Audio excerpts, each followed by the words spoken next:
නිෂී හතරසිංහ තනාෂා හතරසිංහගේ බාල නැගණිය. ඇය 2022 වසරේදී ජනප්‍රිය නළු කමල් අද්දරආරච්චිගේ වැඩිමහල් පුත් අනුක්‍රාන් සමග විවාහපත් වෙනවා. ඉතාමත් අලංකාරවත් අති උත්කර්ෂවත් ආකාරයෙන් ඇයගේ සහෝදරයන් තිදෙනාද සමගින් ඇය මේ විවාහය ලස්සනටම ගන්නවා. නමුත් මේ වසර වන විට ඇය අනුක්‍රායන්ගෙන් දික්කසාද වී ඇති බවත් අලුත් පුද්ගලයෙකු සමග විවාහපත් වී ඇති බවත් ආරංචි මාර්ගවලින් අපට පෙනී යනවා.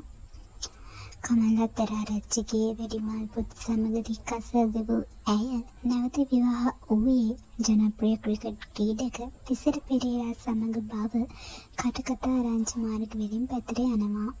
තිසර පෙරේරාත් කලින් විවාහ වූ පුද්ගලයෙකු වන අතර ඔහු දැන් එම කසාදයෙන් දික්කසාද වී ඇති බව තමයි අපිට පෙනී යන්නේ. තිසර පෙරේරා සහ නිෂී හතරසිංහ නැවත විවාහ වී මේ දිනවලදී ඩුබායි සංචාරයකද නිරත වී ඇති බව තමයි අපිට ආරංචි මාර්ගවලින් පෙනී යන්නේ.